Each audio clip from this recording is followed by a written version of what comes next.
There is a version of you that never existed. A version that woke up before the sun, not because someone forced them to, but because something inside them demanded it. A version that felt fear, and walked toward it anyway. A version that was insulted, and didn't flinch. A version that wanted to quit, and didn't. You've seen glimpses of this person. Maybe in a dream. Maybe in a rare moment when life pushed you so hard, something ancient and iron woke up inside you. And for a brief, terrifying second, you felt invincible. And then, it faded. And you returned to what you were before. Here is what I need you to understand, that version of you is not gone. That it was never a fantasy. It was a memory of something you were always supposed to become. And what stands between you and that person, is not motivation. It is not talent. It is not time, or money, or the right circumstances. What stands between you and that person, is one word. Discipline.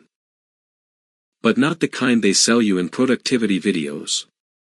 Not the kind wrapped in alarm clocks and cold showers and color-coded planners. I'm talking about something ancient. Something the Greeks had a word for.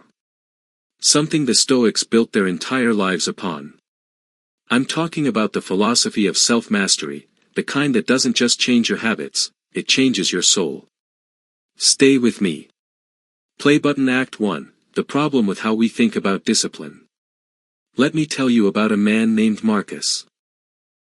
He woke before dawn every morning, not in a palace of comfort, but in a cold military tent on the edge of battle. He was tired. He was grieving. He had lost children. He was betrayed by people he trusted. He ruled the most powerful empire in the known world, and he was deeply alone. Every morning, before he picked up the sword of empire, he picked up a pen. And he wrote to himself.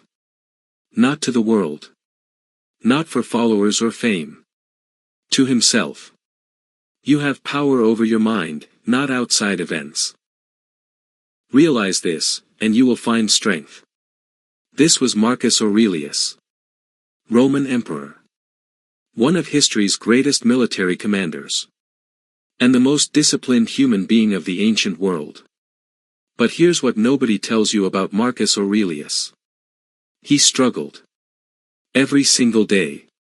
He wrote in his private journal, what we now call the Meditations, not as someone who had conquered himself, but as someone who was still in the middle of the battle. He reminded himself, repeatedly, to wake up. To stop complaining. To stop seeking comfort. To do the work. This is the man history calls a Stoic sage. And he was still fighting himself every morning. So why do we believe that discipline is supposed to feel easy once you figure it out? That is the first lie you were told about self-discipline. That one day it clicks. That one day the motivation arrives and stays. That one day the hard things become easy, and you glide through life on the wings of habit. That day does not come. Marcus never stopped fighting himself. Epictetus never stopped reminding himself. Seneca, until the very day he was ordered to take his own life, never stopped writing letters about the war inside. The Stoics did not believe discipline was a destination. They believed it was a practice, like breathing, like prayer, like sharpening a blade. You do it every day. Not because you have arrived. But because the moment you stop, you begin to rust. This is the first philosophy you must absorb into your bones. Discipline is not a feeling. It is a decision that is made before the feeling arrives. Modern culture has reversed this completely. We wait for motivation. We wait for inspiration. We wait until we feel ready. We say, I'll start on Monday. We say, I just need to find the right system. We say, when things calm down, I'll be more consistent. The Stoics would look at you with the quiet, devastating eyes of someone who has seen that trap destroy 1,000 men before you. Epictetus, a man who was born into slavery, who had his leg broken by his master, who owned nothing, said this. Make the best use of what is in your power, and take the rest as it happens. He had no Monday to wait for. He had no, when things calmed down. He had chains around his ankles and a broken leg and an empire of masters above him.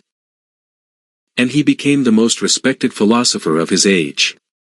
Because he understood something we have forgotten. The circumstances will never be perfect. The conditions will never be ideal. The feeling of readiness will never come on its own. You must act in spite of the feeling. You must move before you are ready. That is not motivation. That is discipline. And the Stoics had a name for the soil in which discipline grows. They called it prohairesis. It is one of the most important words in the entire Stoic tradition, and almost nobody talks about it. Prohairesis is your faculty of choice. Your ability to decide. Not what happens to you. Not what other people do. Not the weather or the economy or the chaos of life. What you choose. Epictetus taught that this faculty, this capacity for deliberate, chosen action, is the only thing in the universe that is truly yours. Your body can be enslaved. Your reputation can be destroyed. Your wealth can be taken. Your health can fail. But your prohairesis, your faculty of choice, belongs to no one but you. And self-discipline, at its most ancient and most powerful level, is simply the practice of using your prohairesis correctly. Every single day. Not perfectly. Never perfectly. But deliberately. Play button Act 2, the 3 Stoic pillars of discipline. The Stoics did not believe in vague inspiration. They believed in architecture. They built their discipline the way a Roman engineer built an aqueduct, stone by stone, arch by arch, with mathematical precision and a long view of time. And over centuries of their writing, from Zeno of Citium, the founder, to Marcus Aurelius, the emperor, 3 pillars emerge. 3 philosophical foundations without which self-discipline cannot stand. I want to walk you through each one. Not as abstract ideas. As living practices you can begin today. Pillar 1, the dichotomy of control, learning what to fight for. There is a question the Stoics ask that most people never ask themselves. Before they acted. Before they worried. Before they planned. They asked, is this in my control? 4 simple words. But the honest answer to this question will rearrange your entire inner world. Epictetus built his entire philosophy on a single distinction. Things that are up to us, our judgments, our impulses, our desires, our aversions. Our inner life. Our chosen responses. And things that are not up to us, our body, our reputation, our possessions, other people's opinions, external events, death, disease, time, now. Here is where this connects directly to discipline, and here is where most people get it catastrophically wrong. We exhaust our willpower on things that are not in our control. You spend mental energy worrying about what people think of you. About whether the economy will recover. About whether someone will approve of your work. About whether your past mistakes have permanently defined you. Every unit of energy you pour into those things is energy stolen from your discipline. Because discipline requires a very specific and finite resource, directed attention. When your attention is scattered across 1,000 things you cannot control, you have nothing left for the one thing you can, your next action. Marcus Aurelius wrote this in the 3rd book of his Meditations. He described the practice of returning his mind, again and again, like a soldier returning to his post. Not because returning was easy, but because abandoning the post was not an option. This is not merely a mental exercise. It is a survival practice. Think about the last time you truly failed at something you set out to do. Some habit you tried to build. Some project you never finished. Some version of yourself you were reaching for. I want you to ask yourself honestly. How much of the energy that was supposed to go toward that goal was instead consumed by anxiety about outcomes you couldn't control? The fear that it wouldn't work. The worry about what people would think if you failed. The obsession over variables that were never in your hands. The Stoics called this the misuse of imagination, and they considered it one of the great spiritual diseases of human beings. Because imagination is one of our most extraordinary gifts. It allows us to see futures that don't yet exist. To plan. To dream. To strategize. But when the imagination is undisciplined, when it runs ahead of us into catastrophe scenarios, into other people's judgments, into all the ways things could go wrong, it becomes a poison. The antidote the Stoics prescribed was simple and violent in its clarity. Draw the circle. Inside the circle, what is yours? Your thoughts. Your words. Your efforts. Your choices. Your attention. Your character. Outside the circle, everything else. Every time your mind wanders outside the circle, drag it back inside. Not with self-criticism. Not with shame. With the quiet, firm hand of a parent taking a child away from danger. Not that. This. Here. Now. What can I do? What will I choose? This is the first pillar of Stoic discipline. And it is not passive. It is not resignation. It is the most aggressive mental act a human being can perform, to refuse to waste energy on what cannot be changed, and to pour that saved energy into what can. Pillar 2, amor fati, the discipline of loving your reality. Music, something aching, like strings. Now I need to tell you something that will challenge you. The Stoics did not just teach people to tolerate difficulty. They taught people to want it. Not in the way a masochist wants pain. Not as self-punishment. But as a philosophical posture toward reality that transforms everything it touches. Nietzsche, who was deeply influenced by the Stoics, gave this posture a name that the Stoics themselves would have recognized. Amor fati. The love of fate. Not the acceptance of fate. Not the endurance of fate. The love of fate. Marcus Aurelius wrote, and I want you to feel the weight of this. He described the universe as a great fire, burning in patterns, and everything that happens as part of that fire's necessary logic. To resist what happens, he said, is to resist the nature of reality itself. And to love what happens, even the hard things, even the losses, even the moments of failure and humiliation, is to align yourself with something larger than personal comfort. Now, what does this have to do with self-discipline? Everything. Here is the secret truth about why discipline fails. We make discipline contingent on conditions. We say, I will be disciplined when I feel better. I will be consistent when my life is more stable. I will do the hard work when the hard things are behind me. But the hard things are never behind you. Life does not offer a clean runway before the flight of self-mastery. It throws storms during the flight and expects you to fly anyway. Amor fati is the practice of saying, not with gritted teeth, but with genuine philosophical conviction, this obstacle is not in the way. This obstacle is the way. That phrase, perhaps the most famous line in modern Stoicism, comes from Marcus Aurelius, translated and brought to life by the philosopher Ryan Holiday. The impediment to action advances action. What stands in the way becomes the way. Let me translate this into your life. The day you planned to train, and you got sick. The project you were building. And funding fell through. The relationship you were working on, and it ended anyway. The business you were launching, and the market shifted. Every single one of those moments feels like a reason to abandon discipline.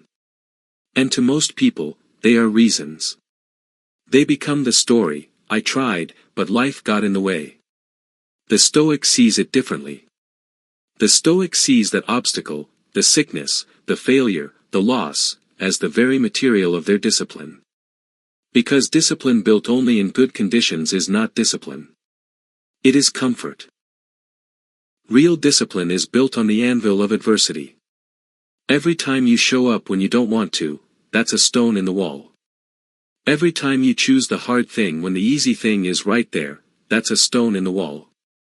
Every time you take the loss with your head up and ask, what can I learn, instead of, why is this happening to me, that's a stone in the wall, over months. Over years. Over a lifetime of choosing the harder, more honest, more courageous path. You build a wall so thick, so tall, that nothing life throws can knock it down. That is a more fatty in practice. That is why the Stoics didn't just endure suffering. They looked it in the eye and said, you are making me. And here is what is extraordinary about this philosophy. It removes the condition from discipline. When you truly embrace a more fatty, when you genuinely begin to see every obstacle as material and every difficulty as a forge, you no longer need circumstances to cooperate. You can be disciplined when you're tired. When you're grieving. When you're broke. When you've failed. When people have doubted you. When you have doubted you. Because the mess is not the enemy of your discipline. The mess is your discipline. Pillar 3, Memento Mori, the discipline that death teaches. I need you to stay with me here. Because this is the one most people skip. It's uncomfortable. It touches something we've trained ourselves not to look at. But the Stoics believed, with absolute conviction, that a person who has not confronted their own death cannot truly be disciplined. Because they don't understand what is at stake. Memento Mori. Remember that you will die. The Romans wore this phrase like armor. They carved it on sundials. They had servants whisper it in the ears of generals during triumph parades, at the very moment of greatest glory and celebration, Memento Mori. Remember you will die. Not as a curse. As a clarifier. Marcus Aurelius wrote about death constantly, not with morbidity, but with a mathematician's precision. He used the contemplation of death the way an archer uses a target, to align the aim. When you genuinely know, in your body, not just your mind, that your time is finite, something shifts, the trivial stops mattering so much. The petty arguments, the social performances, the need for external validation, they begin to lose their grip. And what comes rushing in to replace them is something fierce and focused. A desire to use your time as if it actually matters. Because it does. Here is the psychological truth the Stoics understood long before modern neuroscience caught up. Human beings are uniquely terrible at feeling the passage of time. We know, abstractly, that we will die. But we don't feel it. We live as if we have unlimited tomorrows. As if the version of ourselves who will finally get serious about life is always arriving next week, next year, after the next big change. Memento Mori is the practice of collapsing that distance. It's the practice of sitting with the real, physical, inescapable truth that the number of mornings you will wake up is not infinite. That the conversations you will have with the people you love are numbered. That the work you mean to do has a clock on it.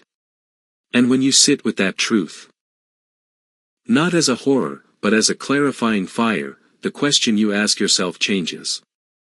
It changes from, do I feel like doing this today? To, if I had 6 months to live, would I spend them building the person I am becoming? Or would I spend them in the comfortable numbness of distraction and delay? Seneca, the Stoic who was given hours to live by Nero's command, had spent his entire philosophical career preparing for that moment. His letters to Lucilius are full of urgency. Not panic. Urgency. Begin at once to live, he wrote, and count each separate day as a separate life. Each day. A separate life. Imagine approaching tomorrow that way. Not as a continuation of the long, hazy narrative you call your life. But as a complete, standalone day, with a beginning, a middle, and an end. A day in which you have finite hours and infinite choice about how to use them. What would you do differently? What would you stop doing? What would you finally begin? Memento Mori is not a dark philosophy. It is the most life-affirming practice the Stoics gave us. Because only by remembering that you will die can you begin to understand how urgently you must live.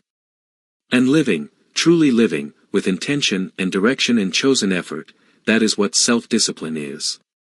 Play button Act 3, The Enemies Within. Now I have to tell you about the enemies. Because knowing the philosophy is not enough. The Stoics knew this. That's why they didn't just describe virtue. They described the forces that destroy virtue. They named the enemies. They drew them clearly, so a person could recognize them when they appeared. And they always appear. Inside you. Dressed in disguises. The first enemy, hedon, the pleasure that devours. The ancient Greeks had a word for the kind of pleasure that, when you reach for it, reaches back and grabs you. Hedon. This is not joy. This is not deep satisfaction. This is the pleasure of the body. The pleasure of ease, of comfort, of immediate gratification. The Stoics did not believe pleasure was evil.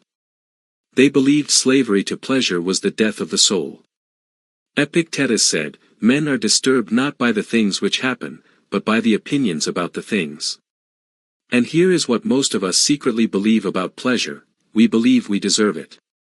We believe comfort is owed to us. We believe that after a hard day, the right thing to do is to stop struggling. And so we reach for the phone. The food. The drink. The scroll. The passive entertainment. The anything that will make the discomfort of discipline feel far away for just a little while. And here is the terrible genius of hedon. It always feels reasonable in the moment. You have worked hard. You need rest. You deserve this. Just this once. Just tonight. Just for a little while. The Stoics would tell you, it is in that moment, the moment when the excuse feels most reasonable, that the battle is most critical. Because discipline is not primarily built in the moments of obvious temptation. Those are easy to see coming. Discipline is built, or destroyed, in the reasonable moments. The small surrenders that feel so justified that you barely notice them. Every great Stoic wrote about this, the danger of slow erosion. The way character is not usually destroyed by one catastrophic choice, but by 1,000 small ones, each individually defensible, collectively devastating. Marcus Aurelius caught himself doing this. He wrote about waking up in a warm bed and feeling the pull to stay, the whisper in the mind that said, "It's cold. You've worked hard. 5 more minutes." And he noted, with precise self-awareness, that those 5 minutes were not rest. They were surrender. Not because rest is bad. Because chosen rest is different from surrendered rest. When you consciously choose to rest as part of a larger strategy of discipline, that is wisdom. When you choose rest because the discipline felt too hard in that moment, that is hedon winning. The practice the Stoics prescribed against hedon was called premeditatio malorum, the premeditation of difficulty. Before the moment of temptation, imagine the temptation. Go through it in your mind. See yourself reaching for the distraction. Feel the pull. And then, in your imagination, choose differently. Stand up. Return to the work. Resist. Do this rehearsal every morning. Then, when the real moment comes, your mind has already been there.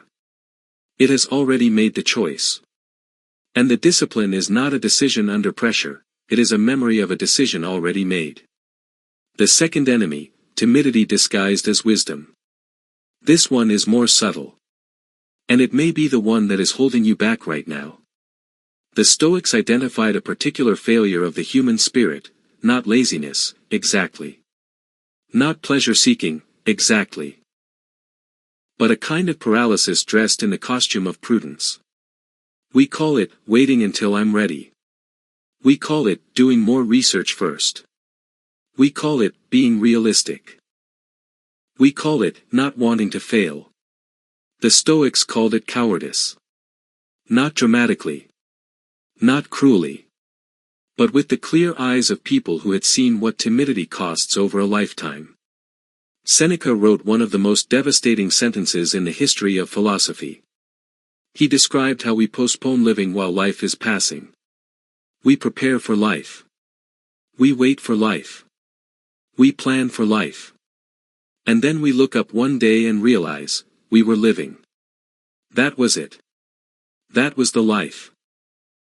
And the discipline we were going to begin, the person we were going to become, it waited so patiently for us. And then it moved on. This is the enemy that lives inside every intelligent, thoughtful, self-aware person. Because intelligence can be weaponized against action. You can think yourself into endless loops of analysis. You can identify every possible way that your attempt might fail. You can build elaborate mental architectures that look like planning but are actually fear-wearing reading glasses. The Stoic remedy for this enemy is the one word that Marcus Aurelius returned to in his journal more than almost any other. Act. Not perfectly. Not with certainty. Not after every variable has been controlled. Act. Because the Stoics understood something that neuroscience now confirms, confidence is not a prerequisite for action. It is a product of action. You do not become brave and then face things. You face things and become brave. You do not become disciplined and then build habits. You build habits and become disciplined. The identity follows the action. Always. Not the other way around. The third enemy, the opinion of others. I want to spend a moment here because this enemy is more powerful in our age than it has ever been in human history. The Stoics called it doxa, the tyranny of public opinion. They understood that human beings are social animals, wired by evolution to care desperately about their standing in the group. This was once a survival mechanism. To be cast out from the tribe was to die. But we are no longer living in tribes. We are living in a world that has attached a number to our social standing. A follower count. A like count. A view count. A constant, real-time measure of how much the crowd approves of us. And this has made the tyranny of doxa more vicious than anything Epictetus ever faced. Because now the crowd is always there. In your pocket. Updating by the second. Marcus Aurelius wrote, and I want you to really hear this, he described how we lose so much of our inner life to wondering what others are thinking of us. How we perform instead of act. How we shape our choices around imagined audiences. How we build lives that look disciplined rather than lives that are disciplined. Social media has turned this tendency into an industrial machine. People document the discipline more than they practice it. The gym photo. The 5 a.m. post. The journal spread. The perfectly aesthetic morning routine. And then the real discipline, the ugly, invisible, unfilmed work, goes undone. Because the crowd rewarded the performance of discipline. And the soul got confused about which one was real. The Stoic answer to this is ruthless and clean. Do the work in private. Let the results speak in public. What you do when no one is watching. That is your true character. That is the actual shape of your discipline. Epictetus said, "Never say about anything that I have lost it, but I have restored it." What he meant is, what is real belongs to something deeper than perception. Your inner work. Your private choices. Your unseen effort.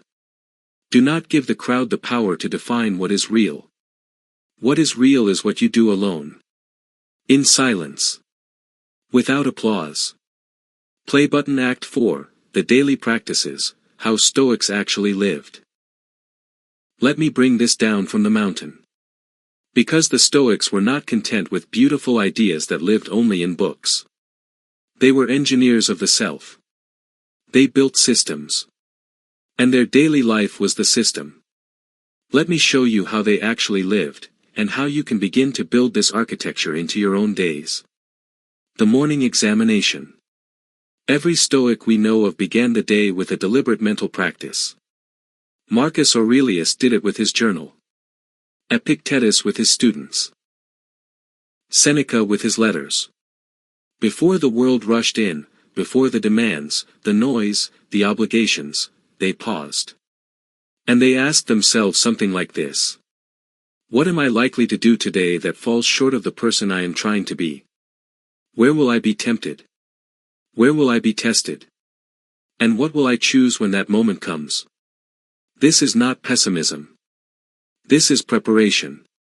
Modern psychology calls this implementation intention, and the research is overwhelming.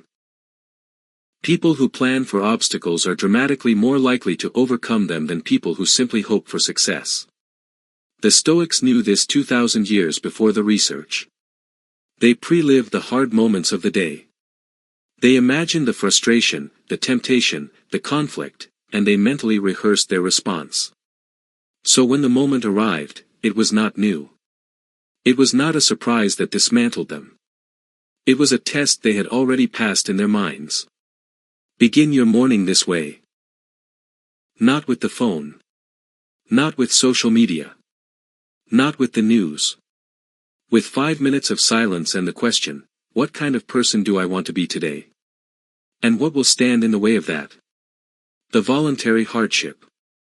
This practice will seem strange to modern ears. But I promise you, once you understand it, you will never be the same. The Stoics voluntarily chose discomfort. Seneca would periodically dress in rough clothing and eat the food of the poor. Not because he couldn't afford otherwise, but to practice being unafraid of hardship. He wrote, "Set aside a certain number of days, during which you shall be content with the scantiest fare, so that you can say to yourself, 'Is this what I used to dread?'" Cato, the Stoic politician, walked barefoot in snow. Slept on the ground when he could afford a bed. Went without wine at feasts. Not as punishment. As training. Because the Stoics understood something deeply true about the psychology of human beings. We fear most what we haven't faced. And the way to remove fear is not to avoid the thing you fear. It is to practice it voluntarily. Fast 1 meal a week. Take a cold shower. Go for a long walk without your phone. Sleep without the comfort object. Sit in silence for 1 hour. Do the difficult conversation you've been postponing. Each small voluntary hardship does 2 things. 1, it proves to you that you can survive it. That the discomfort is not fatal. That you are stronger than the difficulty. 2, it trains the neural pathways of discipline. Every time you choose the hard thing voluntarily, you strengthen the part of you that can choose the hard thing involuntarily, when life forces it on you. This is the training ground of the soul. The evening review. At the end of each day, the Stoics returned to examination. Seneca described his evening practice in beautiful detail. He would review his day the way a judge reviews a case. Without cruelty. Without mercy. With honesty. What did I do today that I am proud of? What did I do today that fell short? Where was I defeated, and why? What will I do differently tomorrow? Not with shame. Not with self-flagellation. The Stoics were not masochists of the soul. With the quiet, serious attention of a craftsman reviewing their work. Because the craftsman who reviews their work becomes better. And the craftsman who only celebrates their successes and ignores their failures remains exactly where they are. This evening practice is not about guilt. It is about precision. The Stoics wanted to die having made progress. Not perfection. Epictetus himself said that only the sage achieves that, and even he doubted the sage was more than a theoretical ideal. But progress. Day by day. Millimeter by millimeter. The person who reviews their day honestly for 5 minutes every night for 1 year is not the same person they were at the start of that year. They are forged. Play button Act 5, The Transformation, Who You Are Becoming. I want to end by telling you something that may be the most important thing in this entire script. The Stoics were not after productivity. They were not after success as the modern world defines it. They were after something they called eudaimonia. Often translated as happiness, but it is so much larger than happiness. Eudaimonia is the deep, stable, lasting flourishing of a human being who is living in alignment with their highest nature. It is not the happiness of getting what you want. It is the happiness of becoming who you were meant to be. And the Stoics believed, with every fiber of their philosophy, that this kind of flourishing is available to every human being. Not just the emperor. Not just the philosopher. Not just the man or woman of privilege. Epictetus was a slave. He achieved eudaimonia in chains. That is not an accident of history. That is a statement of possibility. If a man in chains can become free in his soul, what excuse does any of us have? The discipline the Stoics practiced was not about becoming a machine. It was about becoming more deeply human. Because the undisciplined life is not actually a free life. It only feels that way. The person who cannot resist the scroll is not free. They are enslaved by an algorithm. The person who cannot resist the comfort is not at rest. They are enslaved by ease. The person who cannot face the hard conversation is not at peace. They are imprisoned by avoidance. Real freedom, the Stoic insisted, is only available to the disciplined soul. Because only the disciplined soul can choose. Everyone else is being chosen. By habit. By impulse. By fear. By other people's opinions. By the path of least resistance. The discipline that the Stoics practiced was the practice of choosing yourself. Not once. Every day. In every ordinary moment of every ordinary day. When you wake up before you want to, you are choosing yourself. When you do the work that scares you, you are choosing yourself. When you hold your tongue instead of speaking in anger, you are choosing yourself. When you return to your practice after failure, you are choosing yourself. When you help someone with nothing to gain, you are choosing yourself. This is what becomes, over time, not a practice you do, but a person you are. That is the destination the Stoics pointed to. Not a life of rigid rules and austere suffering. But a life of radical inner freedom. A life where the chaos outside cannot reach the stillness inside. A life where your character is the one thing in the universe that is truly, completely, indestructibly yours. If this moved something in you, share it with someone who needs to hear it. Subscribe to the Silent Empire for silent transformation, and if you want more ancient wisdom for modern lives. And leave a comment with the one word that describes the person you are becoming. I read every one.